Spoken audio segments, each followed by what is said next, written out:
Toni Gregori, man, welcome to the channel. How you doing, man? Good. How you doing, Chris?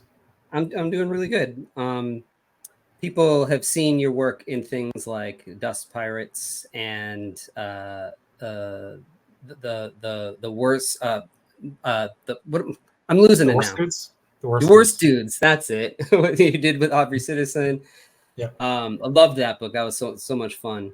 And I loved your work in all of that. And you're doing a Rick and Morty series right now, which sounds really friggin' awesome. But the latest thing that you had come out is your creator-owned book that you did. You put through Zoop, right? Yep. Porkchop Robot Killer. When you announced this, I had just finished writing and getting gearing up to do Three-Headed Pigman. And so I reached out to you and I was like, man, I just want you to know that at some point there's going to be another pig book coming out that has a hammer. And I just want you not to be upset. You're like, dude, there's plenty of room for pig books. Yeah. I don't know. Definitely not cornering the market on pig books. And I think the more pig books, the better.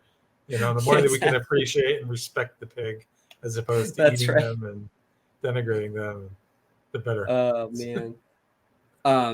When you announced it, it was a no-brainer for me to back it because just look at that. That art is just awesome. I wanted so I do all the artwork in the book, but on the cover, the colors are by Mike Spicer, my homie. Right on. A buddy from way back. He's so one of my old. Yeah, he's him and I have been good. We were, he's like my brother. We were friends before we started doing comics. We were both bartenders in South Florida. Is that right? Yeah, that's we started together. We did an independent book together, and that's how we started in comics because we were both bartenders, and he would come into my bar late at night, and we started talking about art and comics and what we wanted to do with our lives and not be bartenders anymore. And I was going to art school, and he had left art school because he got disillusioned with it, and he was just because art teachers and all the bullshit. And I was like, well, I'm going to art school and I'm trying to do comics, and I'm looking for a colorist. And I'm like, how about you? Have you ever tried coloring comics? He's like, no. I'm like, well, give it a shot. And he picked up a tutorial, I don't know, it was from a Spawn tutorial from like someone who colored Spawn did a video tutorial. And he started Steve Olive or something. Yeah, it might have been. I'd have to ask him what it was, but he started doing that, and then he started messing around in Photoshop and learning how to color, and he colored this indie book we did together, and then that started his journey, and then from there we both kind of went our own ways, And, yeah, you've both done pretty good for yourselves. That's a running joke we have between the two of us. Every time he has something announced, it's like, oh, I'm doing Batman or I'm doing whatever, and I just look like, not bad for a bartender. Yeah, right. Yeah, totally. What made you? What was the spark for this book? So my grandfather's nickname was Porkchop. Okay. He was an immigrant from Italy. He came over in '39. Mussolini kicked him out of the country, and he was about 5'6", 5'7", and about 230 pounds, but not fat. I mean, it was just a beer keg of a man. Yeah. And they called him Porkchop, and he was back in the early 1900s. He came to America when he was a teenager, and he worked as a bouncer at speakeasies, at his godfather's speakeasies back during Prohibition. And he was the guy who had the blackjack, and he was like the little thug guy who would, rough up people. And then he went back to Italy and married my grandmother, and that's why Mussolini kicked him out, because he had spent so much time in America that he either had to enlist and fight or he had to leave, but he couldn't stay and not fight. Right. And he was not about, he hated Mussolini because everyone did. He's a fascist. So most of Italy hated Mussolini back then. So they were like, all right, well, either you have to leave or you're going to get thrown in jail. And so my grandmother was pregnant with my father at the time. They came over on a boat and landed on Ellis Island. My father was born like a month after they landed. And but yeah, so this is it started off Porkchop. I was going to do a book. I wanted to kind of honor my grandfather in a way. He passed in the early 80s. But I wanted to do something to kind of honor him. I wasn't sure what it was. And initially it was just going to be a guy named Porkchop, but that didn't make any sense to me. And his whole motif my grandfather was a boilermaker. That's what he did for a living when he came over to the States. And he actually ran his own. He was a foreman on a crew. He rose the ranks to like the top of this crew, and he would go all over the world. He went to Brazil and worked in factories there, and ran crews all over for this company. And he was a union guy, a blue collar guy, and I kind of went to homage that in some way. And I couldn't figure out how to do it. And initially, it was going to be a guy, and he was going to be dressed like somewhat like a blue collar worker, boilermaker type of guy. And I was like, all right, well, I want to draw cool action, you know. And at the time, I was drawing these like these piecemeal bots, and they were like, you know, I was taking like an Xbox and the vacuum cleaner and whatever house appliances, and making bots out of them. And I was doing these little doodles and drawings on my spare time and showing them to friends. And they're like, oh, this is pretty cool. You should do something with this. You know, I would read a book if it was this sort of stuff. I was like, well, how can I tie these two things together? Yeah. And I'm like, all right, well, he can be smashing these bots in the post-apocalyptic AI-run wasteland. Yeah. But I was like, hey, it can't be a guy named Porkchop. That makes no fucking sense. Like, why would I? Yeah. Oh, he's a pig. All right. Yeah. He's a pig. There you go. That was it. It was that. Is that easy? It wasn't even like easy that. As that. Easy as that. Well, it's let's get into it. There you go. Pop-up. The dedication for pop-up. Yeah. Yeah, that's cool. And so we're introduced to him, and he's just like, you know, green is gone. And I think like that's almost all he says in the book, because the rest of it is just sort of like grunts, right? Grunts, yeah. Well, yeah, because I kind of feel like I know, especially at this time, where my strengths are and what I'm not a big fan of like, I mean, I'm not saying I'm not a big fan, but I prefer my books to have a lot of the dialogue to be on screen, so to speak, or on camera. Mm-hmm. I'm not like narrations or like internal monologue stuff isn't really for me personally. Sure. Especially with like movies, you know, I like less is more dialogue. With comics, especially, I like less is more. And for me, it was like I don't want him to be eloquent. I want him to be like, I want you to wonder like, how did this pig become like? Was he a product of factory farming gone awry? Yeah. Is it like irradiated? What is it? And like, if he's like eloquent and he's speaking like really, if he's really verbose, it kind of like becomes a little funky to me. But also, like, I'm not give up too much of his character, you know, like. Yeah, and also I'm not a writer per se. Like, you know, I think anyone can write. But also, I feel like for me in this book specifically, I want it to be more about the art and the action and a lot of the stuff to be conveyed visually. It's, you know. Are you drawing this tradition? Are you drawing this traditionally? Yeah. Just the half tones are digital. Right. And I colored it all in Krita. I work. That's my, like, for example, I'm working on Rick and Morty now, and I'm doing the art on the covers. I color the covers as well, and I work in Krita, which is an open source program that I run on Linux. So, and that's, I did the lettering on that as well on Krita. Oh wow! Okay, cool. Yeah. Are you using like markers or like? This was a brush and some like zebra pens, but it's predominantly all brush work. So at the time I was using a Kolinsky 1, back when they made the old Kolinskys, when they still had the sable brushes before they discontinued them. Yeah. And that's what I use a lot of the times. Now I use more zebra pens and whatnot because they stopped making those brushes. So yeah. They have synthetic ones, but they just don't feel the same. They suck. I hate them. Yeah, I think you got to order them from France or something like that, because it's the only way to get them. I wonder how expensive they are now. I think they're like $30 for a brush. Eesh. But then shipping. Yeah. So like he's just going in and he sees these robots. He hates this. These robots have like it seems like they've turned the world into this like post-apocalyptic, desolate thing. Yeah, it's kind of like Fury Road. Like who's killed the world? Yeah. And then I love this one. This big splash where this giant robot comes at him, and it's got this like tack man thing. Like, you know, I don't know if he's supposed to be upside down or if you Or if you just like were like the machinery works better if it's just tipped upside down, but either way, I like your choice.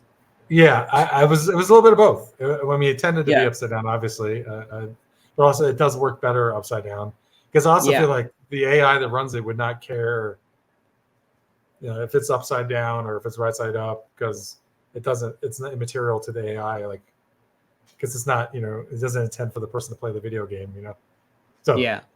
But yeah, it's also like something for it to set upon, and that's also like I feel like the upside down is also jarring if it's like, this is not the world that we're used to, and this is unsettling. And I love to give that kind of vertigo of like flipping a panel or like that, if like someone's looking down at somebody that's in a hole and from their point of view, like flip it really like that's what. And then, like you talk about Worst Dudes, in the beginning of Worst Dudes, there's a sequence where a character, Sam Sugar, the PI, has this seal and he's like hanging, and so you see it from the seal's perspective and you see Sam reversed upside down, and then you flip it back the other way when you see it from Sam's point of view, you see the seal's upside down, and it was a fun way to play with that within, using it as a storytelling mechanism.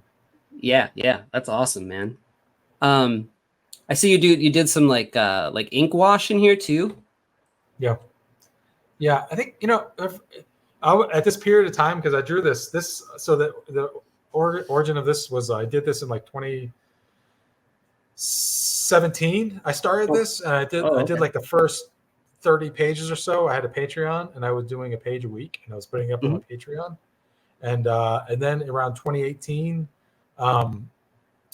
my father passed away, and I dealt with all that, everything that comes with that. And I shuttered my Patreon because I wasn't posting any art on it, and I just felt like I was kind of taking money from people and not really giving them anything. Yeah. So I just deleted my Patreon, and then also I was starting Worst Dudes, so I was like, all right, well, I'm going to be busy with this thing anyway, so I'm not going to have time to keep up with this. So I shuttered the Patreon, and I put away Porkchop, and I had like 38 pages drawn of it already at that point. So at that time, though, I was experimenting with ink washes and kind of just having fun with it because I'm like, this is my own thing. I'm writing it, drawing it, coloring it, whatever. So I'm like, I'm just gonna have fun with it. I'm not gonna like worry about if it works or if it looks good, because I think sometimes the ink wash, like if I had to redo it, that panel, I probably would not do the ink wash because I feel like it muddies the action there. But at the time, I was like, fuck it, I don't care. I gotta this is for me, and I don't Yeah. I mean, it feels like a book for you to like. You use a lot of different techniques. I feel like in it, feels like you're experimenting, and on your own stuff you can do that because as a working cartoonist, when you're working on something that for someone else and there's a deadline, you can't really experiment. No, you can't push anything. You can't try new things, and so I feel like. This is a book where you like got to do that a little bit, For sure. Like for Rick and Morty right now, I'm just simple line work. It's not, I'm sticking to the cartoon style.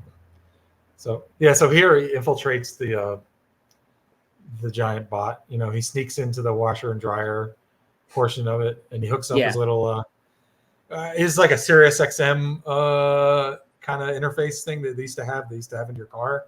Back when you'd have the internet radio, I kind of used that because my father used to have one of those in his car. So I put that. I use that as like his little hacking device to where he hacks into the controls of this bot. So he kind of infiltrates this giant AI fortress, through this bot. I hope it's easily conveyed or readable that he's basically doing the bong, because like when the thing rises, it says bong. So he just kind of adapts the bong as it's like, that's the only thing he knows that it says. So he just goes bong, bong. Yeah. Bong? And these other robots are just kind of like, huh? What the fuck? Like, yeah, you don't sound normal. Like, yeah, sure. Yeah. So he sneaks in there and, bong there, you get it there, bong. Yeah, and he sets up the little timer there. I hope it's indicative that like, that's a countdown. So like something. Yep. Yeah, so the little cute bot, thanks. the little cute, the bot's cute for a second there. He's like, oh, like what's going on? He's like, oh, and all of a sudden he realizes that it's an organic thing. He's like, oh, it becomes evil all of a sudden. Yeah, and these things are so spindly, and like they take up a lot of space, but it's all very skinny, and delicate looking. But when they come to life, you see these hooks and stuff. It's really cool. And then you got the countdown going. And this face, he just looks crazy. I love it. And it's the gap and like. Yeah. Well, I have a gap. My mom has a gap. So I kind of was like, oh, he's got to have a gap. Got to have a gap. And like, I think the goggles too, like, almost make it look like he's like got like staring eyes the whole time. So I think it all adds to the effect, And so he blows up, ends up blowing up the robot base, basically. Yeah. Bye-bye. And he's out. Later. Peace. So that's like the first little story, our first little introduction to him, right? Yeah. So, and initially on the, that said end of chapter 1, like when I did the webcomic version. And then, so I basically was like, I was like, how can because I love that page of him, like after the explosion, like, well, it's not chapter 1 because this is the first issue. And so I'm like, all right, that's just going to be the header. It's like the cold open, so to speak, And yeah. Title and intro and the credits. Yep. So did you draw this like later, this page? No, that I drew that. Okay. That was all in sequence. It was all the same. Like all the same, yeah. It feels different. It's got a different feel to the line work. That's why I was like wondering. Well, some of the stuff in the if you look at some of the stuff in the cloud, because I had to erase what was originally was the intro chapter 1 or whatever. So some of the line work in the cloud is digital. I just added to like kind of okay. But like the rest of it, everything going up to it is like But also like when I did the webcomic, it was black and white. And then when I decided to go with Zoop, I was like, all right, well, I got to color this because I felt like people who are on my Patreon who already read it, what would be incentive to purchase this? Right. So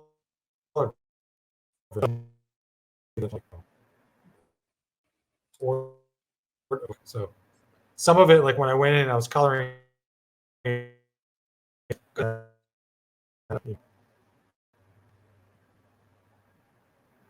Chris, can you hear me okay? Yeah, all of a sudden your audio kind of like went a little haywire. Yeah, I got real janky. So yeah, so basically what I was saying is like as I was coloring it digitally, I went in and saw some of the stuff that I could fix from when I was drawing it. So I went in and I was like, oh, let me fix this, let me tweak this. So there might be some stuff that might look a little different in spots from like the rest of the line work, and that might be because it was digital and it was added later. So here we kind of pick up like a different like part of we see a little bit more of his life where he's made this like cabana area for himself, and he does have a little robot friend. Yeah. who conveys its emotions through this laptop, and does all the talking really. Yeah. He was I wanted him to be the most eloquent and verbose character in the entire book.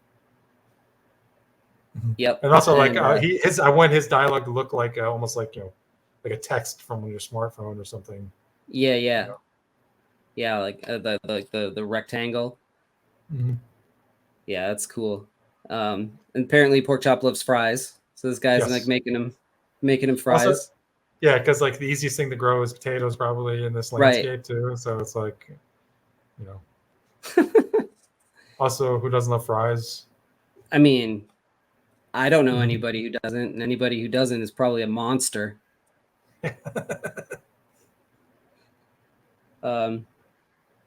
So yeah, like he's eating stuff. What's that? You see, there's a connection.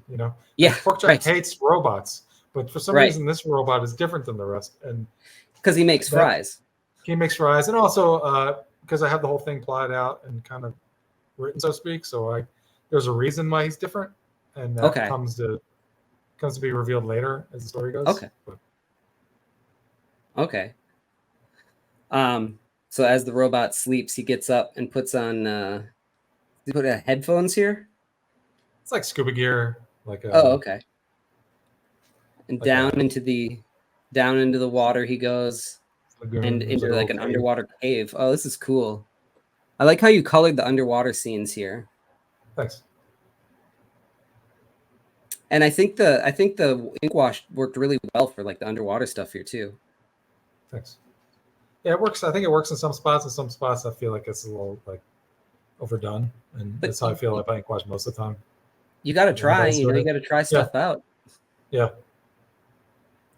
Yeah. So he goes in, and there's like there's like these fireflies, and because like he picks these little berries earlier when he's down there, and you're like, why is he picking these berries? It's like, oh, because it's basically like for him, this is like his Netflix or chill. It's like him just going down there at night, getting these berries, and enticing these fireflies to come and kind of just entertain him.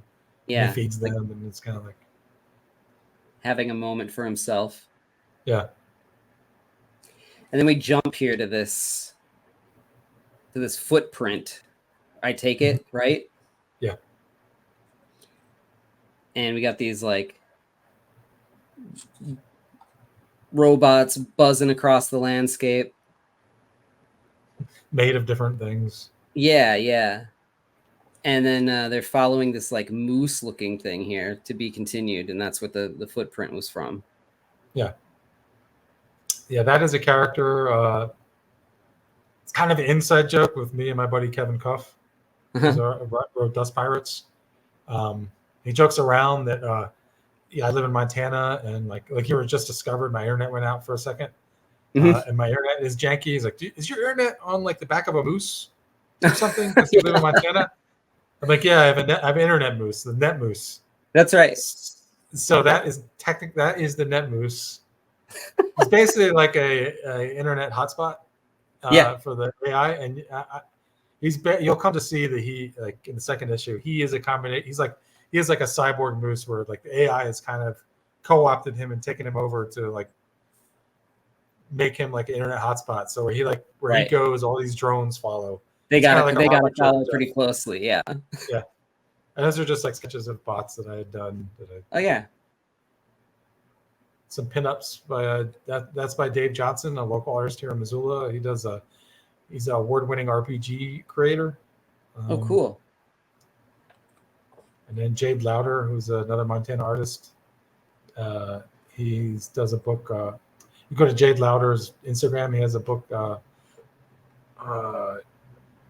It's a horror book. It's called It's a Horror Show. Oh. And he's a up and coming cartoonist. He's a really nice guy too. Cool. I'm gonna have to check that one out. Look him up. And then you got your thank yous in the back here. Yep. Cool. And then we don't know if people can get this through Zoop or anything right now if they want to go get it, but you should be getting some copies that people should be able to track you down and get some copies of it, right? Yes, and I believe I think Zoop might have they have some they printed extra to have in case people did want to purchase them. You can contact Zoop. Okay. Through however either the internet or social media, and reach out to them and see if they can purchase a copy, and they might have some lying around that they could sell you. I'll see if they have a link to just get it directly to, and I can put it in the show notes for people. But this is cool. I hope you do more of this, man. I would love to. I'll be at Rose City Comic Con in September, and I'll have copies of them for sale at my table. Perfect. So if people are there in Portland in September, I'll have some. And I would love to do more. Like I said, I have that book. It's 20 some odd pages, and I still have another 12 pages already drawn of the second issue. And the rest of it is written, and I know how it ends. I know how the story ends, so at least the first arc or whatever. So for me, it's just about like having the time to be able to do it, because I'm working on Rick and Morty now, and I got some other things lined up, and it's like time is of the essence. So. Well, that's expected with indie comics, that they come out, with a big space in between them. It just gives it more anticipation anyway. So yeah. Well, congratulations on this, man, and I can't wait to track down your Rick and Morty run and see how that goes too. Thanks. And Yeah, keep it up, man, because I love your work and you're just nailing it. So thanks, Chris. I love your work as well. I appreciate it. Thanks, man. I appreciate that. Well, thanks for stopping by and sharing this stuff. And where can people find you on the webs? They can find me first at elcaminoart.com, which is a studio art collective that me and my friends Ramon, Ibrahim, Brian, and Justin have started. And you can sign up to our newsletter and get all updates from us there. And also, I'm on social media on Twitter at Toni Gregori, and Instagram is at Toni Gregori, and Toni is spelled TOEKNEE Gregori. And then I'm also on Blue Sky and Kara at Toni Gregori. So that's where you can find me. Awesome. All right, I'll put all that in the show notes, and people can find you pretty easy then through that. Yeah, Rick and Morty, Rick and Morty Youth and Rick Vault, Rick and Morty Youth and Rick Vault, #1 drops August 21st. So awesome. I'm excited about that. Is it in previews now? Do we know? Yes. Yep. It's in previews. Okay. You can pre-order it now. Written by Michael Morisi and colors by Josh Jensen, and edited by the great Gabe Granello through Oni Press. So. It's a 4-issue mini. I'm drawing it right now. I'm actually drawing issue 3 as we speak. So sweet. Yeah. All right. Well, everybody go out and track this down, track that down, get all of Toni's stuff. And thanks, Toni. Thanks you so much for coming by and taking some time with me. Thanks for having me. All right. We'll talk to you later.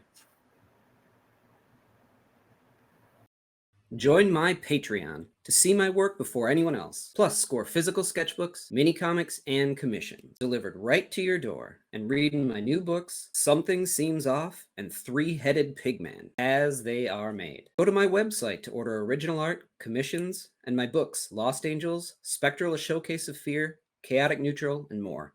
Gray Matter Drip, The Art of Chris Anderson, is available now from Cosmic Lion Productions. Here are the upcoming conventions I'll be at the time of this recording. And don't forget to like, follow, and subscribe. It helps spread the word. Thanks.